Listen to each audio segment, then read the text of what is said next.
नमस्कार बच्चों। नमस्कार फूल कुमारी दीदी। क्या बात है, लगता है आज सब पहले से ही कहानी सुनने के लिए उत्सुक और तैयार बैठे हैं। हाँ दीदी, आपने कहा था कि आज आप हमें हल्दी घाटी की कहानी के समान ही कोई रोचक युद्ध और बहादुर राजा की कहानी सुनाएंगी। अच्छा, तो ये बात है। इस बार कौन से शूरवीर की कहानी सुनना चाहोगे आप फिर? अच्छा चलो, आज मैं आपको स्कंदगुप्त की कहानी सुनाती हूँ। स्कंदगुप्त, वह कौन है दीदी? स्कंदगुप्त को नहीं जानते? वह गुप्त वंश के महाराज कुमारगुप्त के पुत्र थे, जिन्होंने तीसरी से 5वीं सदी तक भारतवर्ष पर राज किया था। अभी तो वे नौजवान कुमार ही थे, लेकिन डर भी उनके आसपास मंडराने से डरता था। वे बहुत साहसी थे और छोटी उम्र में ही उन्होंने ठान लिया था कि वह भी अपने पिताजी के साथ युद्ध में जाया करेंगे। युद्ध? कैसा युद्ध दीदी?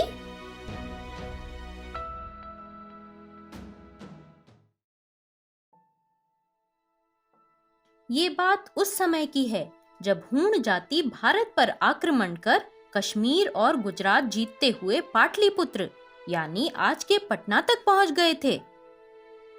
हूण लोग मुख्यतः मध्य एशिया की एक जंगली और बर्बर जाति थे। हूण बड़े ही भयंकर योद्धा थे।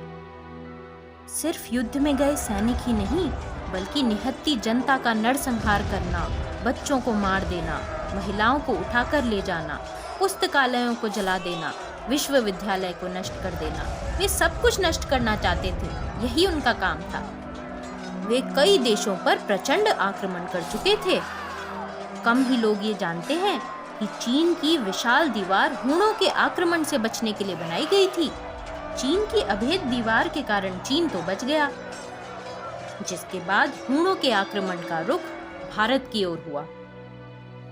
दीदी, ये हूणों से युद्ध तो कोई साधारण युद्ध नहीं मालूम होता। ये तो बहुत ही डरावना जान पड़ता है। हाँ, हूणों के नाम से ही बड़े से बड़े वीर राजा की रूह कांप जाती थी। ऐसे समय में जब हूण पाटलिपुत्र यानी उस समय के भारत की राजधानी में पहुंचे, तो स्कंदगुप्त के पिता कुमारगुप्त दुविधा में थे कि अब इन हूणों का सामना कौन करेगा। इस पर राजकुमार स्कंदगुप्त सामने आए। पर दीदी, राजकुमार तो स्वयं अभी छोटी उम्र के थे ना? उन्हें तो युद्ध का ज्यादा अनुभव भी नहीं होगा। ऐसे में हूण जैसे क्रूर और खतरनाक दुश्मन से लड़ने की बात मन में सोचना ही अपने आप में गजब की वीरता है। परंतु इससे तो राजकुमार की जान पर बहुत बड़ा संकट आ सकता था। फिर राजा ने ये बात मान कैसे ली? सही बोले आप। अपने पुत्र के साहस को देखकर पहले तो राजा गर्वित हुए, लेकिन अगले ही क्षण वे बोले, तुम अभी बच्चे हो।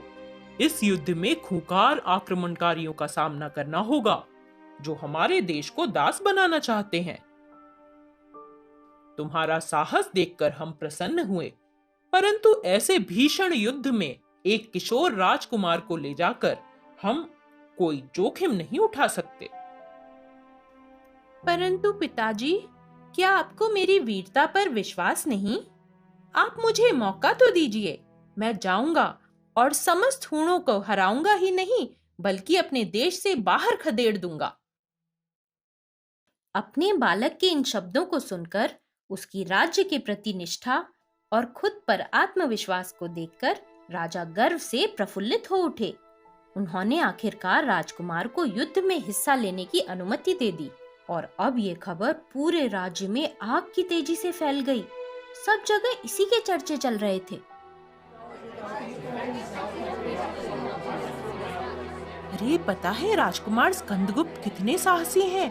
हम सबको हूणों के अत्याचार से बचाने के लिए अगर वे बालक होते हुए युद्ध लड़ सकते हैं, तो फिर क्या हमने चूड़ियां पहनी हैं? हम भी उनके साथ युद्ध में हिस्सा लेकर अपने राज्य को विजय प्राप्त कराएंगे। सही कहते हो तुम। अगर हम सब मिलकर इसी साहस के साथ रणभूमि में उतरेंगे, तो अवश्य ही विजयी होंगे। ऐसे ही हजारों युवक राजकुमार स्कंदगुप्त का साथ देने निकल पड़े। राजकुमार स्कंदगुप्त ने इन सभी युवकों का भली भांति उत्साहवर्धन और नेतृत्व किया। इस प्रकार 5वीं शताब्दी के मध्य एशिया की लंबी चौड़ी मरुभूमि को पार करके भारत पर आक्रमण करने आए हूणों से युद्ध करने के लिए मगध की राजधानी पाटलिपुत्र से 2 लाख सैनिक गरुड़ ध्वज फहराते हुए भारत की रक्षा के लिए निकल पड़े। 2 लाख सैनिक? दीदी, राजकुमार ने इतनी सी उम्र में इतनी बड़ी सेना का नेतृत्व किया? हाँ, और बहादुरी से दुश्मनों पर हमला बोल दिया। युद्ध प्रारंभ हुआ।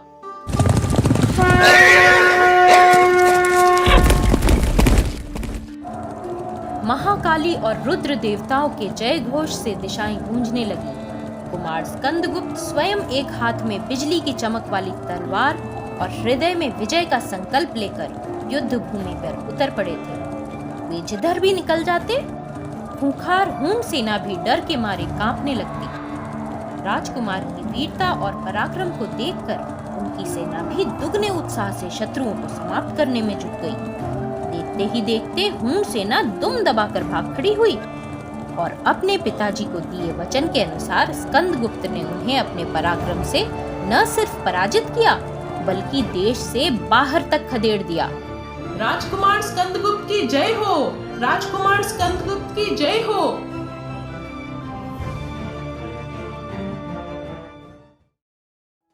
राजकुमार स्कंदगुप्त तो सच्चे राष्ट्रभक्त एवं गजब के वीर मालूम पड़ते हैं। सही पहचाना बच्चों। जब वे लौट कर आए तो पूरे राज्य में उनके सम्मान के लिए दिए जलाए गए।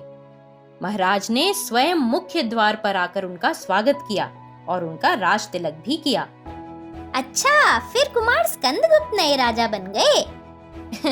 हाँ, और कई सालों तक उन्होंने न्यायपूर्वक अपने राज्य पर राज भी किया। अपने शासनकाल के 10 साल तक वे हूणों से लड़ते रहे। जूनागढ़ से लेकर कश्मीर तक, कश्मीर से लेकर पाकिस्तान के कंधार तक उन्होंने हूणों का खात्मा कर दिया था। वे पहले थे जिन्होंने हूणों को हरा दिया था। उनकी वीरता के कारण समग्र भारत से हूण निकल चुके थे और अगले 50 साल तक हूणों ने भारत की ओर पलटकर भी न देखा। हूणों से भारत के लोगों और भारतीय संस्कृति को बचाने का काम स्कंदगुप्त ने ही किया। अरे वाह दीदी, मैं भी कुमार स्कंदगुप्त की तरह बहादुर और साहसी बनने का प्रयास करूंगा। शाबाश, ऐसा ही हो। आपके मन में राष्ट्रभक्ति की प्रेरणा जगाना ही तो मेरी आज की इस कहानी का उद्देश्य था। इस कहानी को इतने धैर्य से सुनने और समझने के लिए धन्यवाद। अब अगली कहानी अगले हफ्ते। धन्यवाद दीदी, फिर मिलेंगे।